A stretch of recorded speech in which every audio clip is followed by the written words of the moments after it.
Hello, welcome. Thanks for making the walk over. Excited to be here today. I'm going to start off just giving you a little bit of background about my company, and then I'm going to invite up Lou Ferrara and James Katecki, and we're going to do a on-stage kind of Q&A talking about automation, what it means for news, and what can you expect in the future for data-oriented journalism. So before I do that, I want to show you a short video that's a day in the life of our VP of Business Development. It shows you some common situations that everybody, I think, can relate to. Mr. Smith, here are your test results, and we'll see you in 6 months. Does this mean I'm okay, or doctor? So, you're here for your performance review today. Luckily, I have it here for your pleasure. Did I do okay, or? I've called a data scientist in here to help us figure it out. What? This graph shows that your leadership quotient has plummeted by 42% this quarter.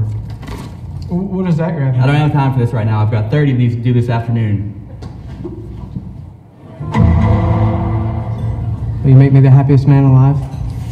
Well, as you can see from the charts over here, I do have some concerns.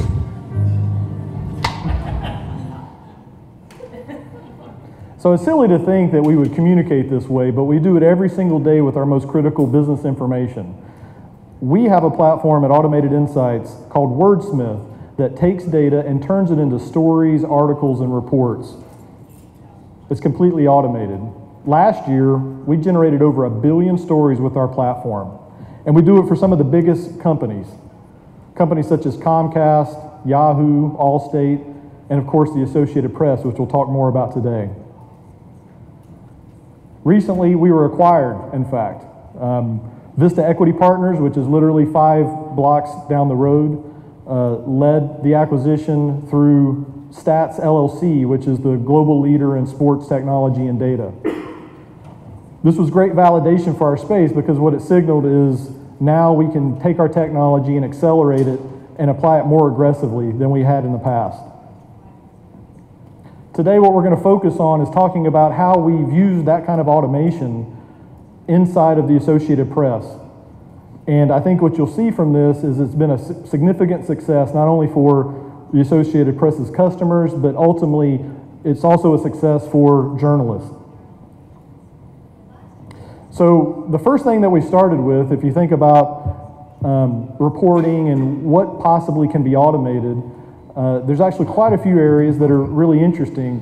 One specifically that a lot of journalists can relate to are earnings reports. We've gotten lots of feedback from a variety of reporters that it's very challenging when you have to report on literally hundreds of companies every single quarter, and you got to do that 4 times a year.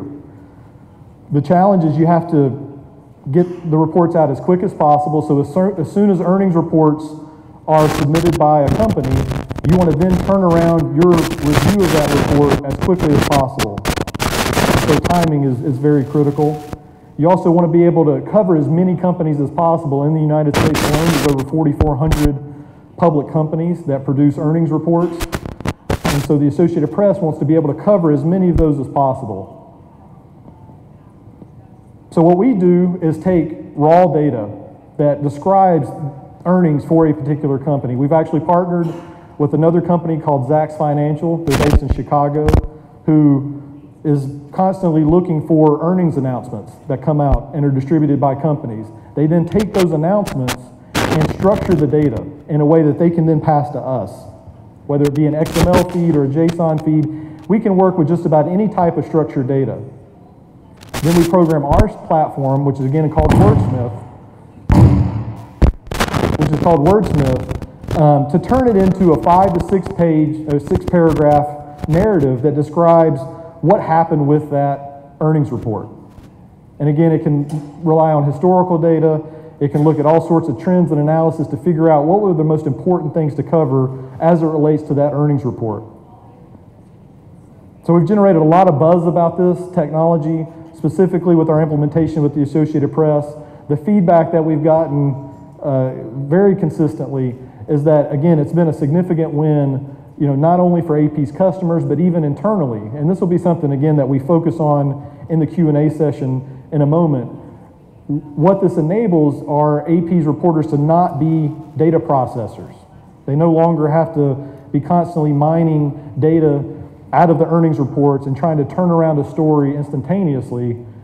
Automated Insights Wordsmith platform can take that and do that for them, so that AP reporters can then focus on the higher value added stories that are really at play, talking about specific sector analysis, specific situations that are going on with the company or with the management team of the company that aren't necessarily data driven.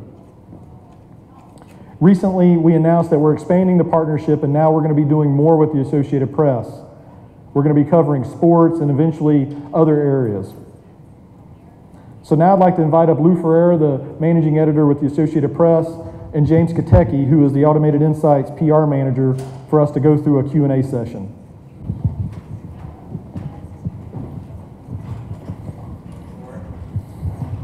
Does mic work? Great.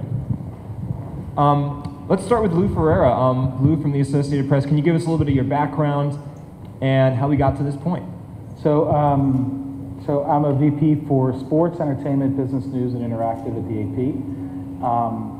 And the way we got here is about in 2012, I started tinkering with the idea that there were things we needed to automate in the AP, simply because we couldn't keep running on full steam on kind of doing the old school processes that take over journalism often, which is, for anyone who's worked at a news organization, whether a news agency or TV station or even websites and digital, you layer on process and process over time. And I actually originally started with the premise of we would automate sports stories, basketball stories, and ran a test. And I kept talking to the folks at AI over time.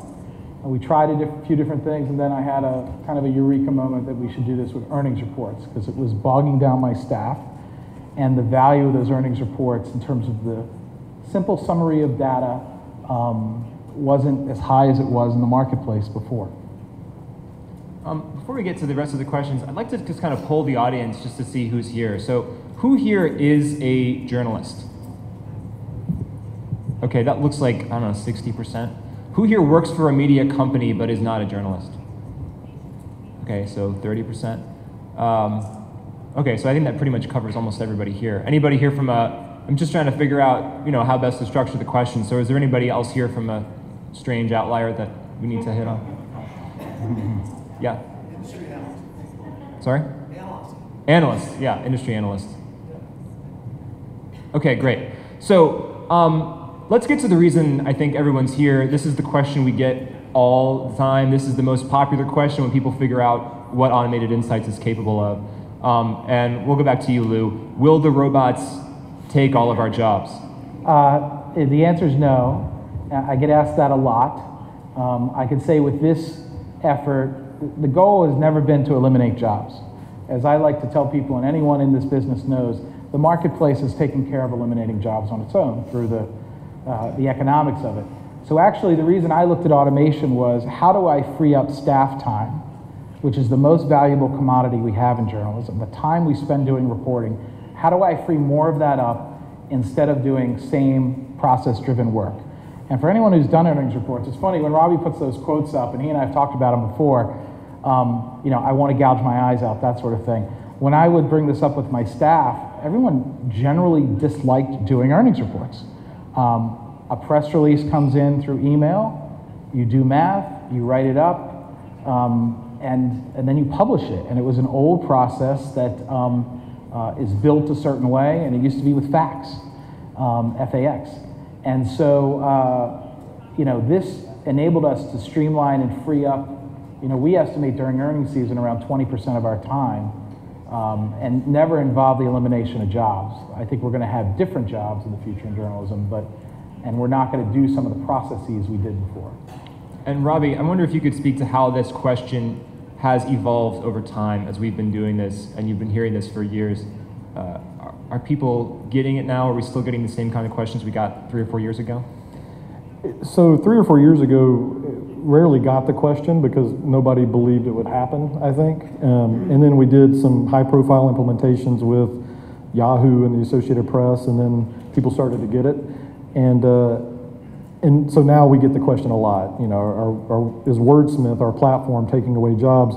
And I'm happy to report that, to our knowledge, Wordsmith has never caused anyone to lose their job. Again, fundamentally, what it enables is people to focus on other things that are higher value add, as opposed to, you know, simply trying to be data processors and regurgitating data. Great. So I'm wondering, so I think we're going to continue to get questions about, and there's the questions that I have too about the deeper philosophy and looking to the future. But I think at first I'd like to get into a little bit more of the technical aspect of exactly how this works. So Lou, can you talk a little bit about the process of figuring out about automated insights, and then the process of how you maybe introduce that into the newsroom and introduce that to the folks and what their reaction was? Right. So, and I think this is important for a lot of organizations. I've had inquiries from a lot of non-news organizations, other companies, of how you do this. And the number one thing is, you know, I'm not a data scientist, as Robbie knows, and I'm a journalist, and that's how I came up through the industry. And the theory was I wanted to free up time. And so what we did was we got a small team together. I worked with folks on Robbie's team, and as we started putting things together, the idea of, okay, basically with earnings reports, there's a set of stories with each earnings report that comes out immediately. We structured a set of stories depending on if earnings are up, if they're down, if something happened, what have you. And it was last spring we were doing this in earnest and really building the process for it and the new workflow. This hadn't been done in the industry before. We've done automation with stories like this pretty much more than any other news outlet. We went from doing 300 manually a quarter to 3,000 with automation. And we started slow in the summer in that we had the automation, the algorithms would hit with the data from Zach's investment research, which has been fabulous. And we would then look at it, test it, and make sure that everything was right. So we were kind of in this live testing mode. And our goal was by October of last year that we would go from it's automated, we look at it, we publish, to it's automated and it just publishes and goes out. And that's where we are now. And we do that with 3,000 a quarter. I've freed up staff time to enable me to rearrange and restructure the core business news desk to focus on user-generated content, social media, the stuff we're all in right now with news. And we also have freed up staff time to go after stories we weren't doing before. And the customers, frankly, have been thrilled with it in the sense that they're getting a much higher volume than they were before.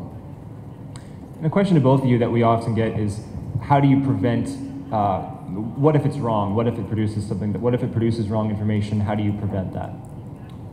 You want me to answer that? Sure. Well, first of all, some people don't like this answer. Humans made more mistakes with earnings reports than the robots have, than the algorithms have. Because that process I described is just potential pitfalls every step of the way, right? The email comes in, let's hope the investor relations firm got it right. Somebody does math. Journalists, as we know, are really experts in math. So that's done, and then they write it up and hope everything is right, and it goes through an editor. In this case, what I tell people is, when we went through that quasi-live testing, we eliminated just a host of errors. And one thing I was joking with Robbie about the other night is, I can actually tell people, look, at an AP earnings story, I'm not going to have a grammatical error again. I'm not going to have a misspelling. I'm not going to have a headline misspelled. Any error comes with at the upstream end where someone puts in the data. And if someone types a decimal wrong or a number wrong, then that's going to happen. But the thing I say, my deputy business editor, Brad Foss, once said, you know, we promised people that we would automate earnings reports. I did not promise them that it would be 100% perfect, because that's not the product I had before either. I had human error. The difference is now I still have human error, much lower scale of error for us. Yeah, and you know, it was kind of funny early on because there would be some earnings reports that come out and there were mistakes in it.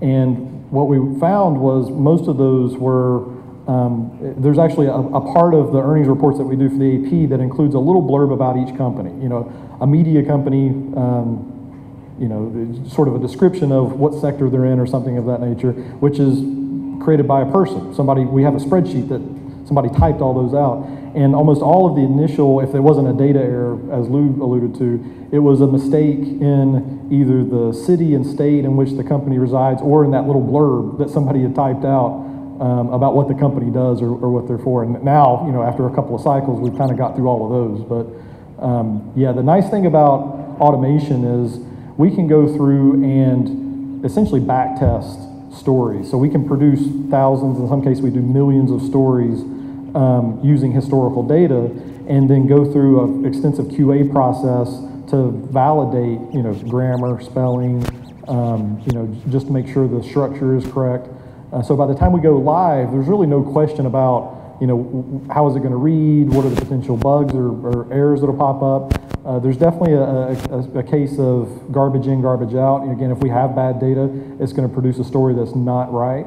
But outside of that, you know, as close to being, you know, perfect with producing a story as you possibly can be. There's a blog post that recently came out by an AP editor on ethics in automated journalism, and I know that transparency with this whole process is something that's been very important to the Associated Press. Can you talk a little bit about that? Yeah, so from the get-go, and Robbie and his team know this, you know, we felt, because we are the AP, we've just been transparent about everything we're doing. And say, we're going to automate this. At the end of every story, it says it's automated. And just being clear what we're doing. And we actually found the response to that very positive.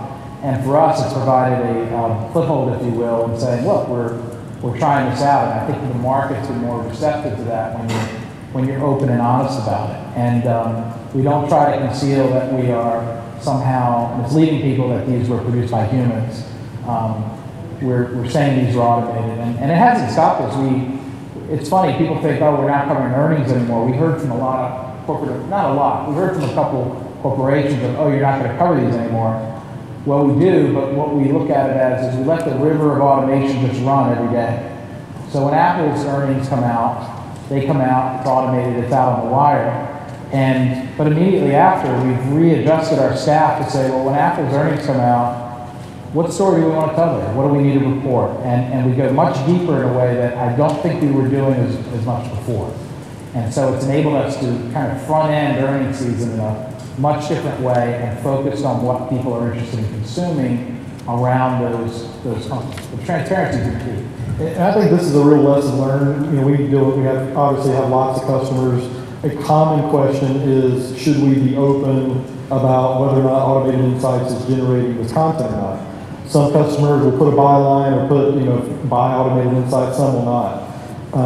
I think the AP's handled this perfectly because what we've seen is there is a bit of skepticism, you know, I think in some cases by journalists, in other cases by consumers about whether or not they're reading something that was automated or not. Again, at a certain level, I don't think it should matter a whole lot, other than maybe the automated story doesn't have as many potential biases as what the non-automated versions would have. But I think being open and honest about that in the way that the AP has really helped, because we haven't seen, or, you know, at least I haven't seen people say, well, you know, I'm not going to read it because it's automated. And just kind of address that fear up front and tackle it head on. And in that way, people don't have a suspicion that maybe you're automating something or not. You know, we have customers where, you know, we're doing thousands of stories for them a week, and there's no byline that we're producing it. And they'll get questions about, so how are you guys possibly generating this much content? That just doesn't seem realistic. And so they have to kind of tap dance around that. Versus just saying, you know, outright and open, this is, you know, automated, you know, this is the data feed. I think that approach is proven out to be the better way. I should mention also, we were in that full disclosure. We also, we didn't just move ahead with Automated Insights as a vendor, we also invested in AI, and we disclosed that in full too at the time. We were a big believer in automation, and we did well when AI was recently purchased. It's been interesting to me to think about automation in the context of the technological progression at the Associated Press. Can you step back for a second and put this in context of how the AP has evolved since, when did you start, 18 1846, I think we're 167 years old. You started in 1946? Yeah, I've been there the whole time, actually. So it's interesting, you know, when you work at a company like the AP, it's always we have a great appreciation for history, especially when we had staff who walked the channel now or interviewed Mark Twain, these sorts of things, and shot the Civil War and gave their address. So, but in that period of time also, you have a lot of processes that end up in place. And they don't change, and it's hard to get them to change sometimes. And so what we've started looking at is, you know, how are we best, at least I have and some of my colleagues, how are we best using our time? So the evolution of this is earnings reports for us, to me, that was just the starting point, and it remains the starting point. You know, it's like they say, oh, you know, it's only taken 10 years to be an overnight success. This took 2 years to be an overnight success. So we started with earnings reports. We recently hired an automation editor who starts this week. That person's job is to focus on working with AI and others we have in the AP that we're looking at automated data-driven things. And then also combing through the AP systems for all the various things that, you know, why do we produce it this way? Is there another way to do it? So we recently announced the NCAA relationship, where we'll be doing college baseball, Division II and III sports, and a couple others along the way. We have some others in the works as well. Those are things we're currently not covering, but I've got customers who ask me for it all the time, and we think it'll be a differentiator for us. But this is, you know, we're really at the starting point. We haven't automated data visualization yet, and that's on the radar, as well as Robbie and I talked about elections at some point. What in there, if AP is the gold standard for counting the vote and calling elections, how do we, are there elements in there we can be automating that can tell stories that aren't being told? I was even interested to think about the telegraph, the satellite technology, all the things that people may not know. Actually, AP was a leader in all these throughout history. Right, and it's funny. We you know, we went from the, you know, even before the telegraph, we were on horseback, right? And so we were on boats before that, and that's how the AP formed. And so we've adapted along the way. The advent of radio, then photography, then video. You know, half of our revenues now are video, and a lot of people don't know that. One of the largest video news providers on the planet. And we continue to do that. If the AP was the agency that really shifted the news world into digital photography and made that leap, which said we're not going to transmit photos the same way anymore, and we're not going to shoot with film anymore. To me, this is another natural progression of that we are taking advantage of technology to streamline our operations and better use the resources and people we have. And frankly, I'm a journalist in my heart. And you know, the way technology is moving and the way industries are moving, the biggest beneficiary to the upheaval in the media are basically governments and corporations. So we need journalists. We need a lot of them. And we need them to report, and I don't want them to bog down the process. I want that off their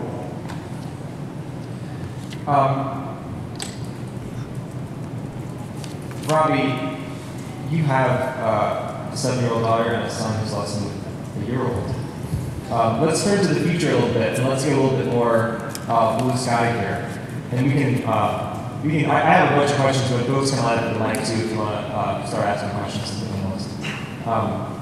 So Robbie, one thing that people ask about is, what should kids today do, given that this is the kind of job that can be automated? How do we extrapolate that into the future for other things that might be automated? So what do you suggest that people do to prepare for the future that will become increasingly more automated? Yeah, so, you know, one of the hottest areas for jobs these days is data analysis of some sort. Data scientist is a hot new title that's come about that there's definitely a lack of across big companies. We see it every day. There's just not enough people that really understand data well and can understand how to manipulate it and extract value out of it. But what I would suggest is that, you know, to my daughter and son is to not become data scientists, because I think that job's going to largely change and in some ways go away over time. In many ways, thanks to a platform like Wordsmith, I don't think that's a bad thing, actually, because ultimately what I believe is that, I would never recommend somebody enter a field where the primary, purpose is to essentially do manual analysis. If your job right now could be automated, or you could foresee a way where, it's the type of thing that it's just rote, manual, and repetitive, and it's, given enough software, it's something that can be done, via computers, those are going to go away for sure, right? That's why, if you look at even just the AP side of things, that's the quote I love the most from Lou is, he wanted to get his reporters out of being data processors, right? They should be data processors. There's no value in that. Software can analyze and access way more data than people ever can. And so there's just no sense in even trying to compete with that. That said, again, there's going to be a big benefit to those people that maybe used to do manual analysis to instead take things that they're better at, or that's more native to people, that is domain expertise, and configure systems like Wordsmith. So Wordsmith by itself doesn't know how to write an earnings report.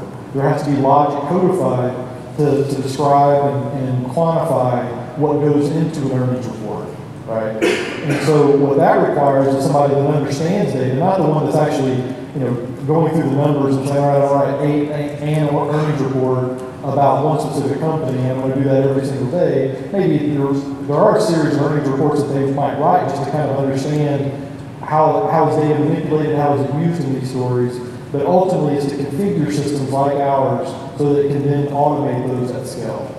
And so ultimately I think the long-term, sort of picture that people should look at, my kids especially, are what are those areas? Don't get into areas where it's clearly something that software can do, because as Mark Anderson said, software is eating the world, and that's becoming more of the case. But that doesn't mean reporting is going away. That doesn't mean journalism is going away.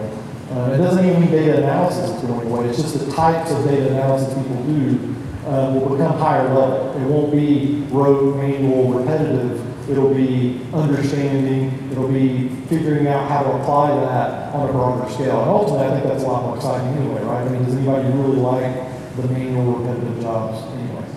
Right, and also we're hiring too, in case anybody wants to. We're based in Durham, North Carolina.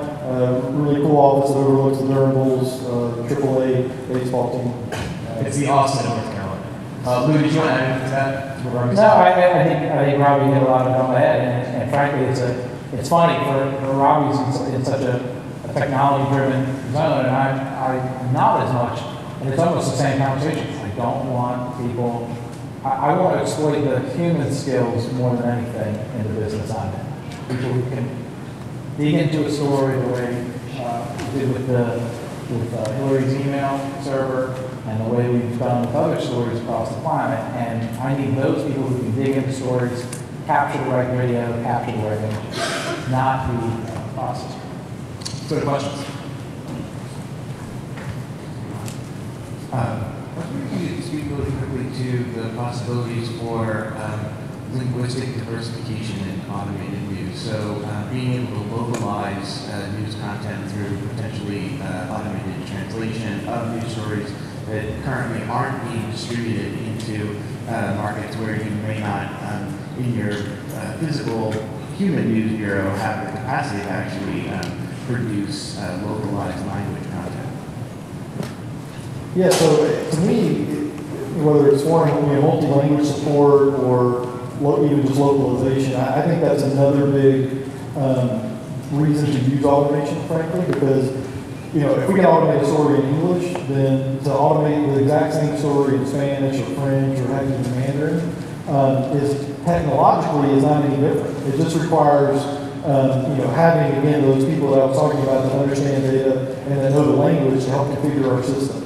And so ultimately, I think in the future, what you'll see is with the AP, when they distribute potentially distribute an earnings report, it won't necessarily just be in English. It could be in a half dozen different languages if that's something that they want to need. And again, that's just, that's going to happen thanks to automation. I just don't think we can do the same thing without automation. All right, so I have a question, one for Lou and one for Robbie. So, Robbie, I'll start with you. To what extent does your product Travell use machine learning or deep learning in the generation of the text. And for Lou, you mentioned you had an automation editor recently hired, which I think is great. To what extent can you use existing products when you build the templates that the automated insights product uses? Or do you have to start from scratch for each type of report? Thank you. So in terms of deep learning and machine learning, things like that, so we're kind of at the early stages of sort of the advanced neural net advancements that are going on right now. There's not a lot that's been done as it relates to machine intelligence and natural language generation, which is kind of the category that we fall under in terms of artificial intelligence. But it's absolutely, I think, where it's going. I think you'll see, a lot of the work that's going on with, technologies like DeepMind and others being applied to technology. Again, natural language generation is just a matter of time. Those spaces are still pretty early on, but we were just talking the other day that for the first time in a long time, there's actually advancements in artificial intelligence that will be practical and useful in the real world. I mean, over the last 5 years that started to happen, and that's only going to accelerate. We're going to continue to actually see benefit from AI versus the promise of AI, which has never really come to fruition. Now it's going to be now for the next 10, 20 years is going to be an amazing time for artificial intelligence. And to answer that question, it's interesting, you bring up a really good topic, because when we went through the earnings report process, we did have a moment, I think, Robbie, you remember, maybe we were about a month and a half into the live testing, where several of us felt, you know what, we're trying to retrofit this into the way we've always done it. And so we actually said, we're trying to automate what we were doing previously, the way we did it previously. And what if we said, well, what if we took advantage more of automation? How would we do it? To answer your question, it wasn't that we started from scratch. We took existing product, but then we've modified it and said, what do we really need to provide for the marketplace, and what works best is automation to satisfy all of the needs along the way. And that's actually been a healthy experience, because it forced us to look at things and get out of our own way of just retrofitting. And I think when people talk about automation, at least in the journalism business as well as in other industries I've encountered, they often think, like, they call Robbie up and we'll just automate this thing, instead of saying, well, wait a minute, what if we want to automate it, but does it have to be the way it was? And could we make it better, smoother, cleaner? And that's what played out with it. But at least we have a starting point, particularly with sports. We'll start with our, AP invented an ordered pyramid type AP style, all that stuff. So we have a good baseline to start from, but we have to be open to change more. Hi, my name is Ryan. I work for a newspaper company in Japan, so interesting story. So I think the classic explanation of a machine versus human beings is that a machine can do the labor and human beings can be creative. I kind of agree, but I think it's changing because of the process of machine learning and the revolution of natural language technology. So my question is that, do you think machines will be more creative? And if so, what are the type of stories that only AI can do and human beings cannot? Yeah, that's a great question. So my perspective on this, and how, I would get into some debates with people on the lack of creativity with the type of content we can produce, and to give a sports example, our stuff will never talk about the sweat beating on the brow of the point guard as he dribbles up the court to take the last minute shot, to win the game. But what we could talk about is that that point guard had 4 opportunities for last minute shots during the season, and he didn't make any of them, right? And we could do that instantly. A person could do that too, but that would take, just that one little simple example I gave you, would take a fair amount of research, right? And so I like to think of what we do as actually having lots of creative, interesting things that could be produced that would be very difficult. I wouldn't say it's impossible, because ultimately, there are people behind Wordsmith configuring it and programming it to at least give it hints as to what to look for. So there's some indication that it's going to find stuff that people thought of. And in fact, most of our customers want the content to be what I refer to as deterministic. They don't want surprises that, the computer automatically discovered something, let's just talk about it. So I do think there's room for lots of creative, types of insights that wordsmith can find. And so but I still think there's a balance there, right? There's certain it's going to be quantitative insights and, maybe surprisingly interesting quantitative insights that computers can find.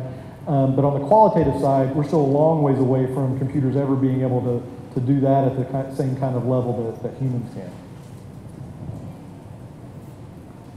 My question is about sort of like the process of moving away from quantitative insights into like unstructured natural language data. I mean, if you look at events like the Arab Spring or even South by Southwest, you have thousands, tens of thousands, hundreds of thousands of tweets being generated. Do you think, or when, if ever, will software like this be able to ingest those tweets and come up with maybe a summary of relevant events or something like that? Yeah, we get that question a fair amount. And so it's, there's already all this content being created. We've sort of had the request from various companies, can you just do an automated newswire that just scans the internet and produces stories automatically from it? And the answer is, Lou's probably maybe interested in, we haven't really talked about this. I don't, there's actually some companies that have developed that kind of technology. I don't think it's all that good from what I've seen. I think it's a much harder problem. The challenge is to make it unique and original, right? Like I'm sure Lou would love for us to be able to generate stories on the Arab Spring or Ferguson, but it has to be original, right? And there has to be some unique aspect to it when, mostly if you're able to kind of peruse the internet and, look at tweets and stuff, maybe you can do sentiment analysis, you can kind of give a tone to the article that would match what people are thinking, but to actually produce a unique story, again, the technology's still a ways out for that. You can produce a story, but it's largely going to be a compilation of what other stories have come about, and it's likely not going to hit the same kind of notes that you need.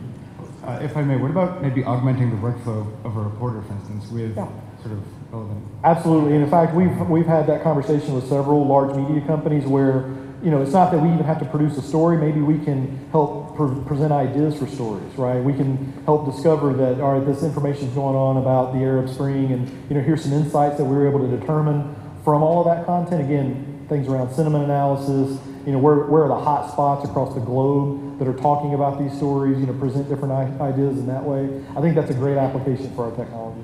Can I add something to that? Because we've been exploring this, particularly around social sentiment. And the thing we're trying to get to, which I think is kind of a coin in the realm for a lot of journalism organizations, so a lot of reporting is based on going to look for something.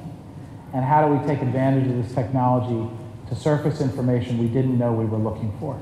And that's the key part to getting somewhere. And there's a couple, people are nipping around it right now. There's a couple different things. We have a product that came through the Knight Foundation called AP Overview that scans documents and surfaces words you might not have been looking for but could be of interest. And I think it goes to what Robbie's saying, like how do you get to that point? We're still at the infancy of this thing. And the next 5 years, I think a lot is going to play out. Thank you. Robbie, you mentioned tone, so I just wanted to get to that point for a second. I know working with you guys, Lou, AP style is one of the most important parts of your brand. How important was it that Wordsmith was able to write in AP style? And Robbie, if you could just speak to the kind of tonal variety of what's possible. Yeah, I mean, for us, we had a set of customer expectations we had to live by. And so they were expecting it to be structured a certain way, and they want to see it that way. And, a lot of our customers want it straightforward. They're not looking for a lot of flowery language in that. And for us, tone is programmable, right? So there's no innate way to describe something, right? It's just, we can configure Wordsmith to be snarky. In fact, we have implementations, especially in sports, where the content is very snarky in nature. Specifically around fantasy sports, we do recaps and previews of fantasy matchups, and some of our customers want them to be biting and to give critical feedback if you made a bad move with your fantasy matchup, because then that gets people, engaged and excited to prove you wrong that you said something maybe not so nice about their fantasy team. And then we can do something that's strictly AP, right? And make sure that it covers AP to the letter of the law, or at least as much as possible. And so for us, at least in terms of the technology, there's not a lot of limitations there. Hi, Robbie, my questions are mostly for you, but I'd also be interested to hear from you, your perspectives around some of the other automation tasks. That's something that like automated insights to do. So, Robbie, are you guys doing any work in terms of parsing audio or video into text as well, just for accessibility reasons, or breaking news reporting from an iPhone, capturing video and then having captioning appear as part of that? And are you also looking at other aspects of the news publishing workflow, like sub-editing or page editing, where you can automate fact-checking or just page layouts and templating at all to kind of shrink those or create those efficiencies in the news production process? And I guess, Lou, do you see those tasks also, as you said, it can be automated, should it be automated, and what tasks in that kind of traditional news publishing workflow could potentially be automated even more?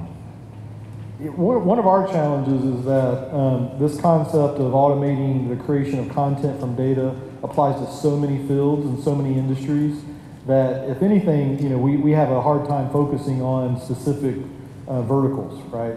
And it's a common question. I get it all the time. So, when is Automated Insights going to branch out into maybe unstructured data? When are you going to start scraping the internet? When are you going to try to, automatically get information out of PDFs or videos? We're frankly not looking at any of that right now because we have so much opportunity in front of us just taking structured data and turning it into content. Again, I think, and frankly, in some ways that's easier than many of the examples that you asked about. It's just fundamentally harder to take unstructured and turn it into something, that's kind of more of what IBM Watson does. We're almost the inverse of what Watson does.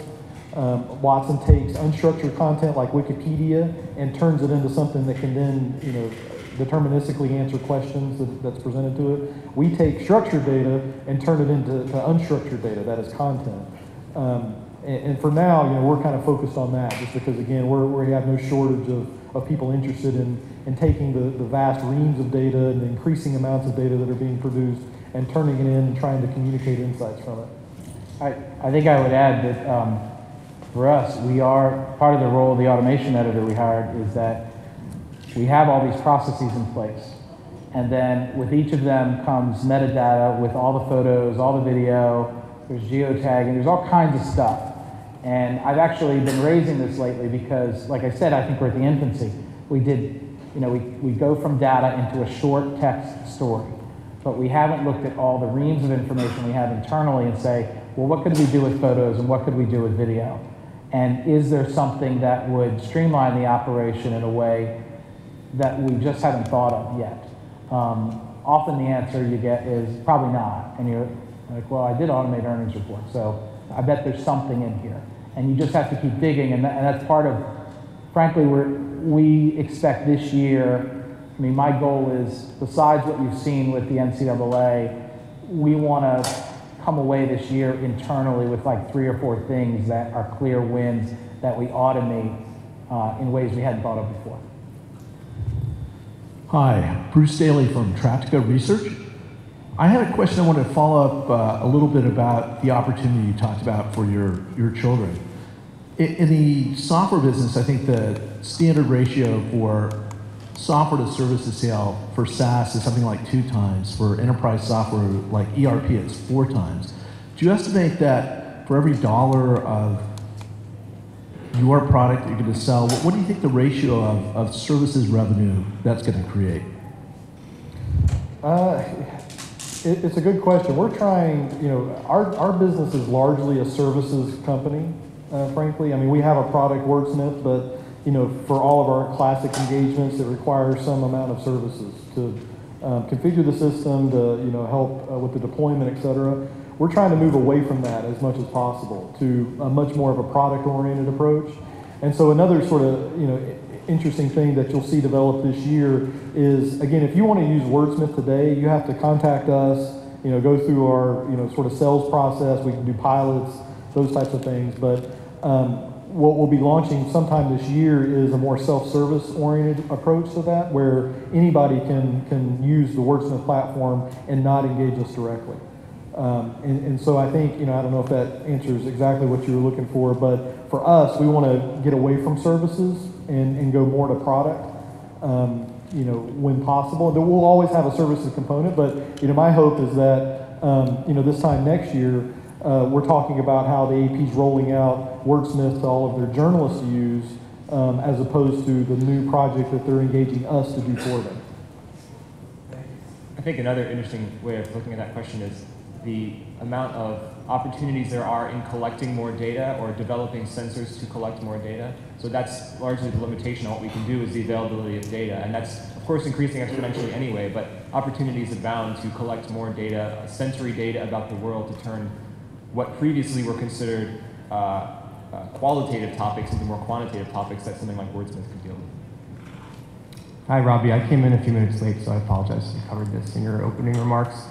In terms of earnings coverage, it's obviously hugely important to the financial news wires, which are paying, have customers, financial subscribers paying lots of money for markets news. I'm wondering if you've had any conversations with Reuters or Dow Jones or Bloomberg. And also, as a follow-up, what other news organizations or types of stories are you looking at or having conversations with in terms of scaling the business? We've had conversations with most of the major news organizations at one point or another. I mean, I think the AP's been the most aggressive in, pushing this forward and adopting it. So I would imagine, you'll see most news organizations, using automation at some level, whether it's us or someone else. Again, I think, with the success of what the AP's done, and all the great press that it's generated, and again, all the, even sort of, additional, success for AP's customers, I think the other organizations are absolutely going to have to continue to go down that path as well to stay relevant. So, I think automation, even in sort of the news context, every major organization will have some significant automation or automation effort in place by the end of this year. And I would say, within 5 years, it'll be just a critical aspect of every major news organization. So I think that's one hand. It'll become pervasive. And on the other hand, to echo what Lou said earlier, I really think there's a big opportunity to just kind of rethink the traditional types of stories we produce today. So when we first started in sports, we didn't just automate previews and recaps of sporting events. We actually thought of 25 different types of articles that we could automate.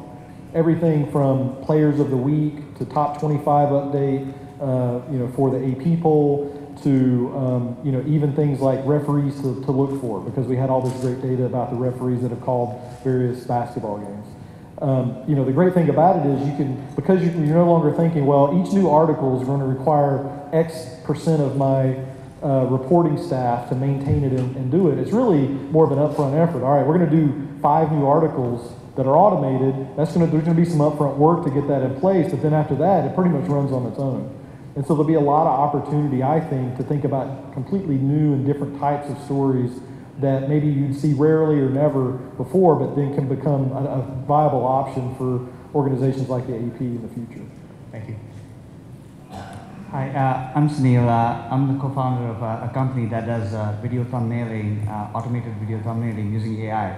And one of the things that's interesting to me in general is how do you convince people that AI is not taking over the world? It's helping you, it's automating things, it's making your life easier and helping you get to a destination faster and easier. Can we quote you on that? Please. Yeah, go ahead. So, look, in my shop, it was met with skepticism, and rightly so. I tell all my reporters I expect you to be skeptical of me and not believe me, and let's prove it. I think for all of this, it's got to be proven, and you have to show it works and tangible results. I've got reporters now who have said, not publicly, thank God that is gone. We're only doing U.S. earnings. I've got reporters in overseas markets. When I saw them last year, hey, when am I getting that over here? Because I see how good it can be. The proof is in the pudding, in other words. So by proving that and proving, one, we did everything we said we were going to do. We fully disclosed. We promised we'd be accurate. We would get things right, of course, with goes in accuracy, and we didn't eliminate jobs. And that was a big part of this, and we freed up time.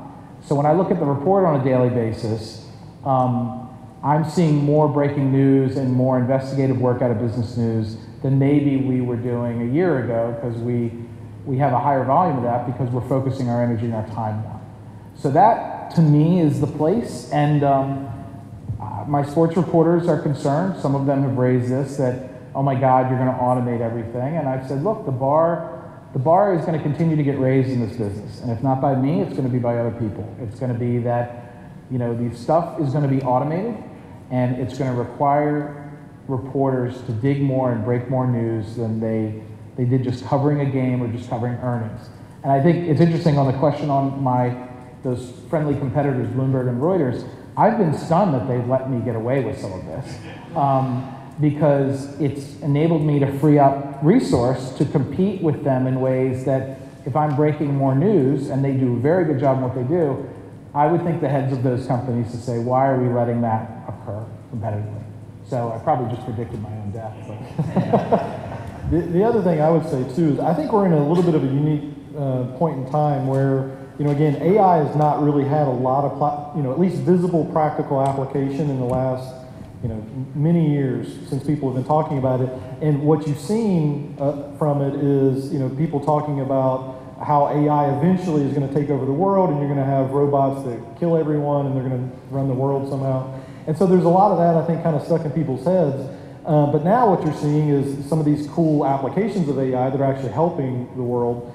And so I think for the next, 5 years, 10 years maybe, there'll be more of this. I've mentioned it earlier. I think the rate of innovation around AI is going to only increase, and you're going to see more and more of these positive applications on the world, and less of the, wow, there's something that looks like it could take over the world. So I think we kind of have to work our way out of that skepticism that's been built up over time.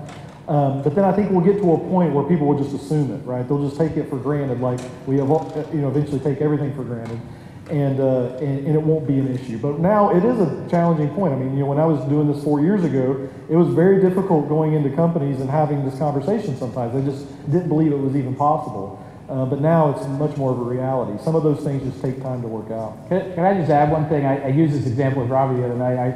I used this with some of my staff. I said to someone, how did you book your airline ticket? And of course, you book it online, right? And how did you get your boarding pass on that flight? Well, I got it on the mobile app. And how did you get to the airport? I took an Uber there, and I got to the airport. And how did you get through? Well, I just scanned my boarding pass. How did you get on the plane? I just scanned my boarding pass. How many humans did you interact with, right? And so to Robbie's point, we just take that process, which really is an automation process, credit card transaction, email delivery or mobile delivery. We just take it for granted now, but that is a process that used to, for any of us who flew prior to the year 2000, there was more clunky process involved. And I think it's a good example. And once you start getting that, we've entrusted the potential that you could fall out of the sky and die to an automated process in some form, that automating earnings reports and other things is actually a bit lower on the scale, if you think about it. Thank you. So we've got about 8 minutes left. I want to make sure we get to these two questions, and if anyone else has any lightning quick questions, get in line now. We would be remiss not to touch on personalization in news for just a second. Robbie, can you speak to some of we haven't touched on this at all yet, but if we can get individual data sets from people, can we personalize news, and what does that mean for the future of news? Yeah, so I mentioned at the opening that our platform generated 1 billion stories in 2014. 1 billion with a B, that's a lot. You take all the major news organizations combined, and they don't generate in a year what we generate in a week. And so how is that possible? Well, it's only possible through personalization, right? So that comes about because we have implementations where we take data and generate it, generate content, personalized reports for a company's user base that maybe have, maybe they have 1 million, 5 million people, and we do it every single week, for 52 weeks. And so over time, that can be hundreds of millions of pieces of content, right? And what we've seen is, to me, this is one of the areas that is still, completely under leveraged in the news world, and that's personalization. For me, when I started the company back in 2007, the goal was to create personalized sports stories based on my preferences. So I'm a UNC basketball fan. We lost last night. I like UNC football. I like to just generally know about ACC basketball. I like the Red Sox and the Patriots. Give me my recap, right? And what I mean by that is I don't want to have to go read recaps for every single one of those. And then I like ACC basketball. Do I got to go read the Duke recap? I'm definitely not going to do that. And because I'm a UNC fan, it probably means I don't like Duke. So if you could actually send me something negative about Duke, I'd appreciate that. And so ultimately where I see the potential of news reporting going is personalization, where we take all of my preferences and boil it down to a recap of what happened, last night, last week, and give it to me, day in and day out like that, right? Don't make me go and read lots of different stories that really aren't relevant or particular or personalized to me. Ultimately, make news personal. And I think we're heading that. It's still really slow. That's going to take a long time to get there, but I think eventually that's ultimately where we get to. Yeah, my question was like that. I was really interested when something like that is going to happen. In how many years are we just going through our phones and get a personal story based on what you know about who I am? Yeah, it's a good question. It's still early days on that. Lou and I haven't even really had a conversation about that. I'd be curious kind of his take. But ultimately, again, I think we're doing things like that. Again, with Yahoo, for example, we do these fantasy football personalized stories that have been extremely popular. The fan base, if they don't come out immediately on Tuesday mornings during the football season, Yahoo hears about it. I think once people get a taste of personalization, they're like, yeah, that's what I want, right? But it's harder than that. It's not easy to get that level of information about what people have. It's not something that the AP is necessarily set up to collect that on an individual basis today. But I think ultimately, there'll be things that will help us maybe get in that direction. But do you have a roadmap or something? Are you planning to do things ahead to come there the upcoming years? So we're a B2B company, so we work essentially at the behest of the customers that we work with. We don't have more of a consumer-oriented presence that would facilitate something like that. So it's more of us partnering with companies like the AP to come up with solutions like that. So it's not something that we can necessarily put into the marketplace easily. Okay. Lou, I don't know if you have any thoughts on that. I think personalization is going to come as Robbie has described it. The other side of that coin is I want to make sure you're also getting information that you may not necessarily want or be looking for or would fit your personalization, because otherwise then I think you can end up in a situation not necessarily getting all the information that would help inform you. So that actually, we had a conversation with somebody yesterday. That's kind of the other coin in the realm. I forget how it's put, serendipity, how you define all that. So Robbie may get all his information on Duke and Carolina, ACC and all that, but then there may be an outlier out there. How is that getting pulled into what he's getting? And how are we telling that information? Okay, thanks. Let's see if we can squeeze in 2 more questions. Hi, Ann Greenberg, founder of Gracenode and Sceneplat. And I think it's really interesting to think about structured versus unstructured data and blends to enable co-creation and collaborative forms of storytelling, including media. And in looking at the space,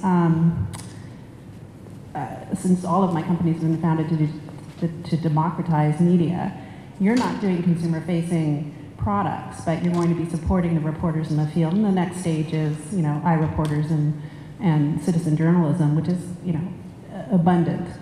And my question is, how do you deal with the tyranny of the majority online in these systems? And I'm someone who believes data has a point of view, so I'm not afraid of the machine.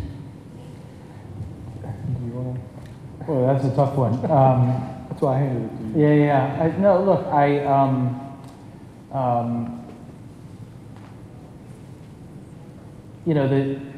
I guess I'm trying to understand your question too, the tyranny of the crowds, as you put it, right, and online. That's always going to be there to some degree. So, there's going to be part of this that they're not going to like, and there's going to be part of it that they do, and I think we just accept that that's there. I guess I'm trying to understand where you.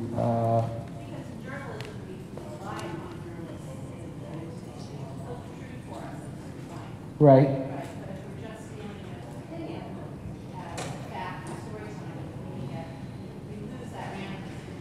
Right. Which I think is why I was saying that the human element of journalism is the essential part, because I need people digging and looking into that stuff. And for us, there is going to be, at least at the AP, there is going to be a limit to the automation we do. And the reason, frankly, we've struggled, say, with the social index, which we've explored, and social sentiment, is exactly what you're hitting on. Am I really getting a true assessment of things? And if I sweep in all that data and those opinions and keywords or whatever it may be, is it really telling an accurate story? And we're not there yet. I think part of what Robbie's saying is over the next couple of years, this stuff is just going to keep moving along and mature. And the answer to those questions that you bring up lies in, frankly, how that evolves in the next couple of years. But I should say that Robbie's product at least is going direct to consumer. It isn't just through the reporter element. I mean, there are pieces going, the fantasy part goes direct to the consumer, for sure. Mm-hmm. Yes, that's fair. That's yeah. And in almost, I think all the personalization cases, it goes directly to the consumer because again, we're producing millions of stories, right? Like you can't have anybody in front of that. And so, once you get to the personalization level, that has to be direct because you have to have already done your homework to make sure the stories are accurate. You can't have anybody filtering it because there's just not. You're going to defeat a lot of the efficiency of automating it if you have people front-ending it. Hi, I want to reiterate one of the points that you were making about human interaction and artificial intelligence or automation. I work for a company called Watch It, Inc. I think, Lou, you probably know us because we've got a deal with AP and we ingest your content along with some of your friendly competitors. And we produce hundreds of videos a day, thousands of videos a month. Our videos are generally factual type videos.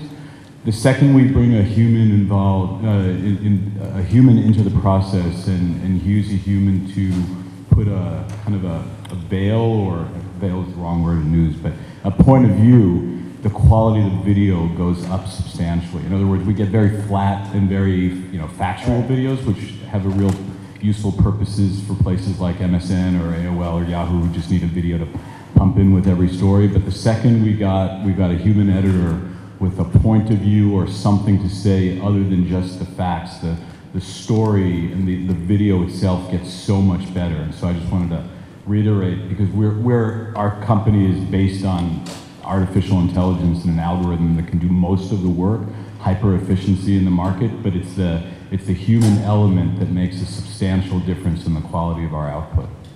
Yeah, I think right now it's a matter of sorting out what should be automated and what needs the human element. We find the same thing. It's funny because when we get caught up in automation, people also forget the role of influencers and all this too. And that's where that comes into play. And when someone does that and there's a human element to it, it skyrockets. We see that all the time too.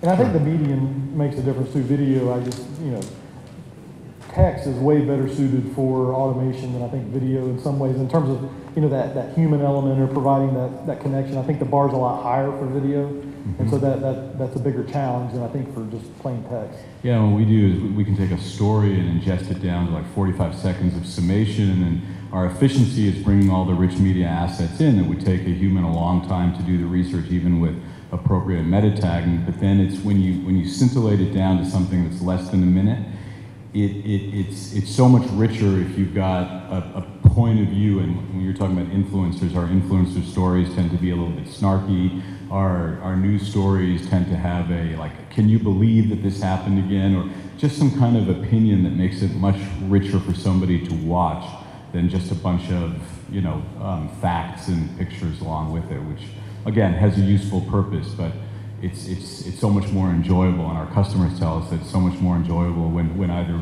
we bring an editor in or they bring an editor into the process. And I think one thing, and maybe we'd end with this, is I'd argue that tone is programmable. You can have software can say just about anything a person would say. There's some license that you may have to take. Again, we have very snarky reports in the fantasy football case that it makes jokes that It puts people down if they had a really bad draft. It congratulates them if they did really well. I think there are some tricks that you can play there. Obviously, it's not going to be the same level as what a person can be, but I think over time, you're going to see things like what we do, even feel more human, because I think that's ultimately programmable. I'd like to thank everybody. Your questions were fantastic. We'll all be here to answer any more questions if you have them. So Lou Ferrara from the Associated Press, Robbie Allen from Automated Insights. Thanks very much. Thanks, everyone. Thank you.